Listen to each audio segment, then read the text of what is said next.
Corona की दूसरी लहर से देश भर में मुश्किलें बढ़ी हुई हैं। आम आदमी से लेकर एक्सपर्ट तक वायरस के नए रूप से परेशान हैं और ऐसे में न्यूज 18 आज आपके लिए लेकर आया है कोरोना की ABCD यानी लक्षण से इलाज तक।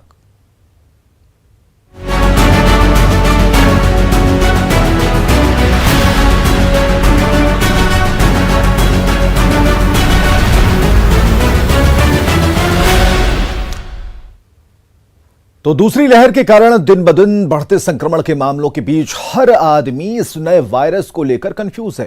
किसी को समझ में नहीं आ रहा कि आखिर ये नई बला क्या है और इसके लक्षण क्या हैं। आज हम आपको इस खतरनाक वायरस की एक एक बारीकी बताएंगे।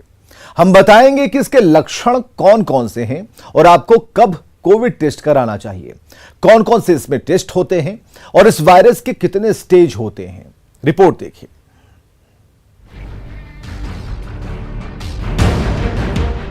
कोरोना के काल के आगे हर कोई हलकान है। देश में कोरोना की दूसरी लहर विकराल रूप ले चुकी है। एक्टिव मामलों की संख्या अब 15 लाख के पार पहुंच चुका है। मरीजों की बढ़ती संख्या, वायरस के बदलते लक्षण और नए स्ट्रेन के बीच न्यूज 18 आपके लिए लेकर आया है इस बीमारी के बारे में अहम जानकारियां।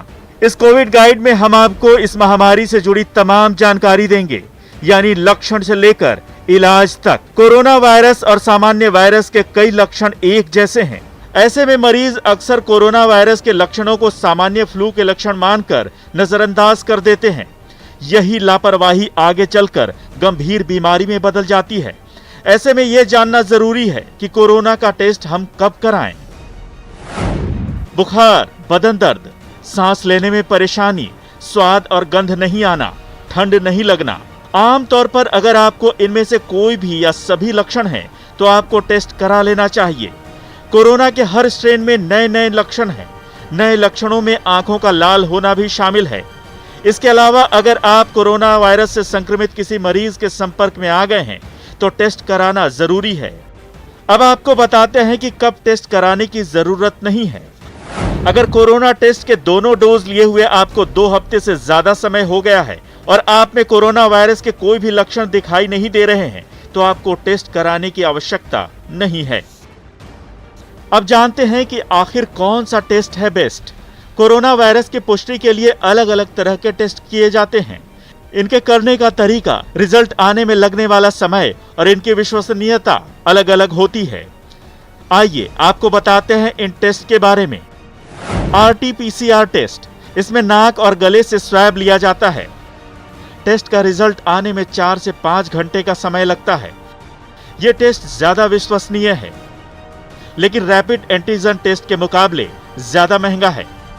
अब जानते हैं रैपिड एंटीजन टेस्ट के बारे में।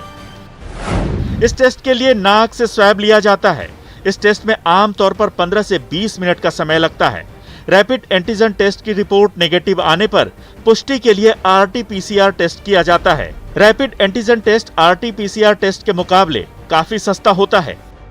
अब आपको बताते हैं कि अगर कोई व्यक्ति कोरोना संक्रमित हो गया है, तो संक्रमण के बाद कोरोना की कौन कौन सी स्टेजेस होती हैं। शरीर में कोरोना वायरस की एंट्री होने के बाद इसके लक्षण धीरे धीरे सामने आने लगते हैं। कई मामलों में ये एसिम्प्टोमेटिक भी होता है, यानी मरीज में किसी भी तरह के कोई भी लक्षण दिखाई नहीं देते। स्टेज 1 यानी पहले स्टेज में आमतौर पर कोई भी लक्षण दिखाई नहीं देते। कभी कभी हल्का बुखार, सर्दी, गला बंद होना या उल्टी दस्त की शिकायत होती है। इस स्टेज में आपको होम क्वारंटीन या आइसोलेशन वार्ड में रहने की जरूरत है। स्टेज 2 में आमतौर पर 2 चरण होते हैं। दूसरे स्टेज के पहले चरण में लगातार बुखार और सर्दी बने रहने की शिकायत होती है। इस स्टेज में सीने के CT स्कैन में घाव नजर आ सकते हैं। इस स्टेज में आपको अस्पताल या ICU में भर्ती होना पड़ सकता है। दूसरे स्टेज के दूसरे चरण में निमोनिया होने की शिकायत होती है और इस स्टेज में ब्लड में ऑक्सीजन लेवल 92% से कम हो जाता है। अब आपको बताते हैं कोरोना के तीसरे और सबसे खतरनाक चरण के बारे में। इस चरण में मरीज को सांस लेने में परेशानी होने लगती है और ब्लड ऑक्सीजन लेवल लगातार कम होने लगता है। दिल का दौरा पड़ने और खून के थक्के जमने की भी शिकायत होती है। इस स्टेज में किडनी काम करना या तो कम कर देता है या बंद कर देता है। ज्यादातर मामलों में मरीज की मौत भी हो सकती है।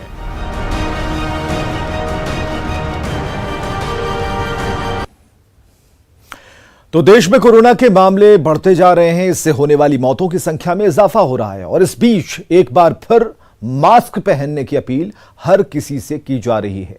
लेकिन कौन सा मास्क किसके लिए ज्यादा सही होगा और कौन सा ज्यादा इफेक्टिव होगा, यह सवाल सबके मन में है। आइए जानते हैं अलग अलग तरह के मास्क, उनकी इफेक्टिवनेस और यूज के बारे में।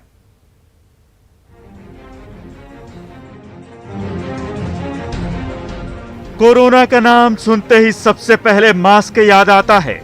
जब से कोरोना ने दस्तक दी है, मास्क का जिक्र आम है। डॉक्टरों और एक्सपर्ट्स की सलाह है कि वैक्सीन से ज्यादा जरूरी एहतियात है और एहतियात में सबसे ज्यादा जरूरी मास्क होता है। आइए आपको बताते हैं कि मास्क कितने तरह के होते हैं। मोटे तौर पर देखें तो मास्क दो तरह के होते हैं। पहला सर्जिकल मास्क, जिनका इस्तेमाल हेल्थ केयर वर्कर्स करते हैं। दूसरा फैब्रिक या कपड़ों से बने मास्क, जिनका इस्तेमाल आम लोग करते हैं। अब सवाल उठता है कि आखिर कौन सा मास्क संक्रमण को रोकने में कितना या ज्यादा कारगर है। N95 मास्क कोरोना वायरस जैसे संक्रमण से बचाव के लिए सबसे बेहतर मास्क माना जाता है। यह आसानी से मुंह और नाक पर फिट हो जाता है और बारीक कणों को भी नाक या मुंह में जाने से रोकता है।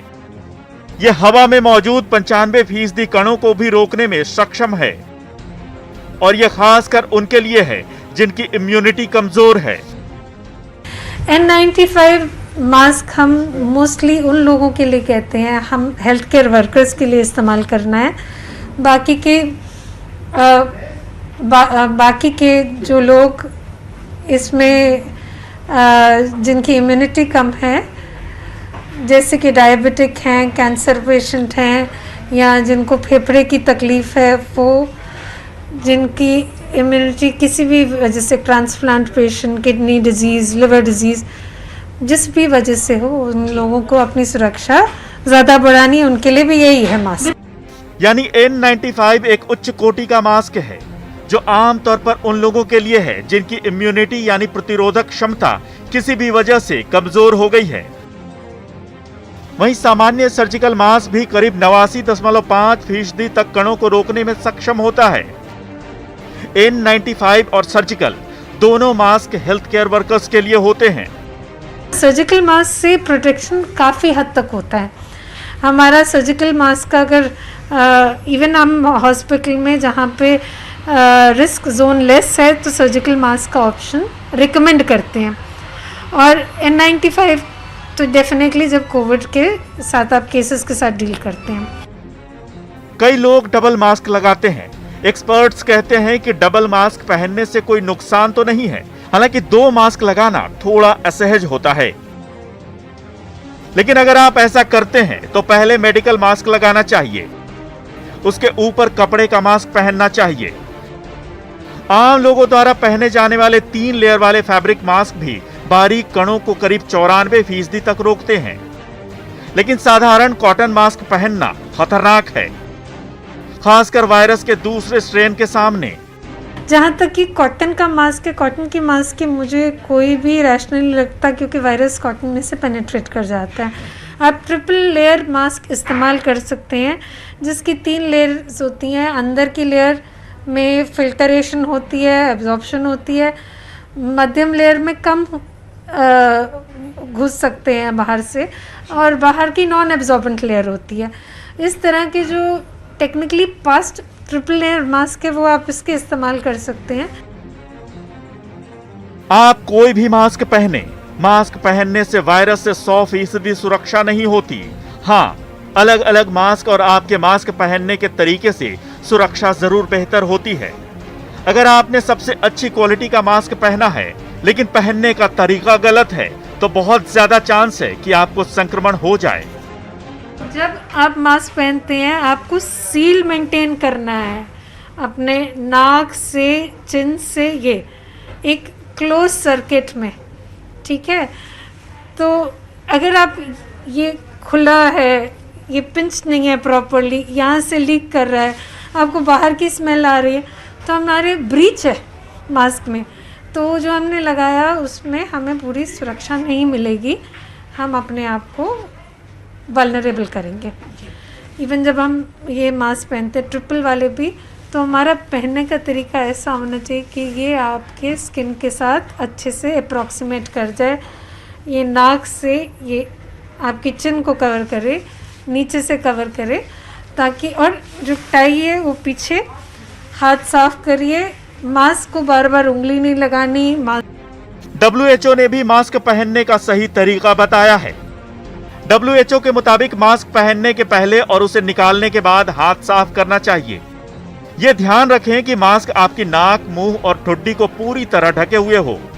अगर आप मास्क को उतारें तो उसे एक साफ प्लास्टिक के बैग में स्टोर करें। कपड़े के मास्क को हर दूसरे दिन धोएं और मेडिकल मास्क को ट्रैश बिन में डालें। वॉल्व वाले मास्क का इस्तेमाल कभी भी ना करें। एक बार मास्क पहन लेने के बाद उसे गलती से भी हाथ न लगाएं। हाथ साफ करिए, मास्क को बार बार उंगली नहीं लगानी, मास्क को गंदा नहीं करना। एक बार मास्क लग गया तो बार बार हमने हाथ नहीं डालना। मास्क को कई लोग नीचे कर देते हैं, दैट्स अ रॉन्ग वे। आप कभी नाक के नीचे करते हो, कभी चिन के नीचे करते हो और फिर उसे हाथ से ऊपर कर देते हो, तो हम खुद ही अपने आप को कंटामिनेट कर रहे हैं, मास्क को कंटामिनेट कर रहे हैं, तो कि पर्पस डिफीट हो जाता है। इस मास्क की लाइफ एंडलेस नहीं है, इसका भी लिमिटेड टाइम का फिल्टर है। और हाँ, ये ध्यान रखें कि मास्क की लाइफ कुछ ही घंटों की यानी सीमित होती है। इस मास्क की लाइफ एंडलेस नहीं है, इसका भी लिमिटेड टाइम का फिल्टर है। शॉर्टेज के दौरान में इसे हम यूज़ करने के बाद 3-4 दिन लिफाफे के अंदर रख के डार्क एरिया में इसका स्टरलाइजेशन करते होते थे, डिफरेंट टेक्निक से इसका उपयोग का टाइम बढ़ाते थे, पर फिल्टर का काम जैसे जैसे टाइम बढ़ता है ख़त्म हो जाता है। वैसे तो इसको एक दिन का उपयोग में हमें छोड़ देना चाहिए, क्योंकि लाइफ इसकी कुछ घंटों की है। कोरोना के बढ़ते संक्रमण के बीच ये साफ है कि वैक्सीन भी इससे पूरी तरह आपको सुरक्षा नहीं दे सकता। इसलिए सबसे ज्यादा जरूरी है कि आप मास्क लगाकर अपना और अपनों का बचाव करें, साथ ही सोशल डिस्टेंसिंग का भी पालन करें और जितना हो सके घर के बाहर ना निकलें। Bureau report, news 18।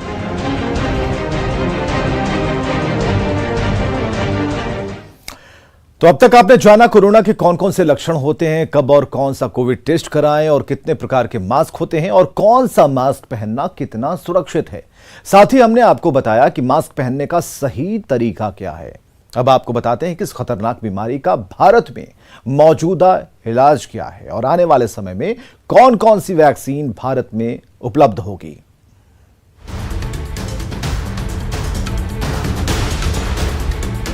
देश में टीकाकरण को गति देने के लिए विदेशों में निर्मित कोरोना वैक्सीन को अब भारत में आयात की मंजूरी मिल चुकी है। अमेरिका, यूके, जापान और यूरोप के रेगुलेटर और WHO द्वारा इमरजेंसी इस्तेमाल की मंजूरी जिन वैक्सीन को मिल चुकी है, उन्हें भारत में भी इस्तेमाल की मंजूरी दी जाएगी। उसके अंतर्गत प्रावधान अब किया गया है कि जो कोविड-19 का वैक्सीन बाहर के देश में विकसित हुआ है और वो जो क्रेडिबल रेगुलेटर हैं कुछ देशों के, FDA है अमेरिका का, EU का EMA है, UK का जो है EMRA है, इसी प्रकार जापान का है, और इसके अलावा अगर WHO के इमरजेंसी यूज लाइसेंसर में इंक्लूड हो गया है, अगर ये इनमें से किसी में भी इंक्लूड हो गया है, तो उस वैक्सीन को हम देश में ला सकते हैं और ट्रायल करने की जरूरत एज अ प्री कंडीशन नहीं होगी। भारत में फिलहाल 3 वैक्सीन को मंजूरी मिल चुकी है, जिनमें भारत बायोटेक की कोवैक्सीन, सीरम इंस्टीट्यूट की कोविशील्ड और रूस में निर्मित स्पुतनिक 5 है।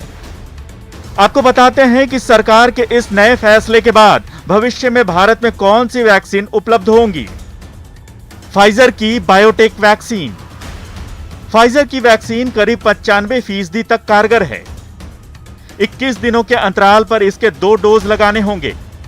इसे स्टोर करने के लिए -25 से -15 डिग्री तक तापमान चाहिए। अंतर्राष्ट्रीय बाजार में इसकी कीमत करीब 1500 रुपए है। हालांकि भारत में इसके इस्तेमाल से पहले इसकी कीमत को लेकर अभी चर्चा की जानी बाकी है। मॉडर्ना की वैक्सीन 94.1% तक कारगर है। 28 दिनों के अंतराल पर इसके 2 डोज लगाने होंगे। इसे स्टोर करने के लिए 2 से 8 डिग्री तक तापमान चाहिए। अंतर्राष्ट्रीय बाजार में इसकी 1 डोज की कीमत करीब 1800 रुपए है।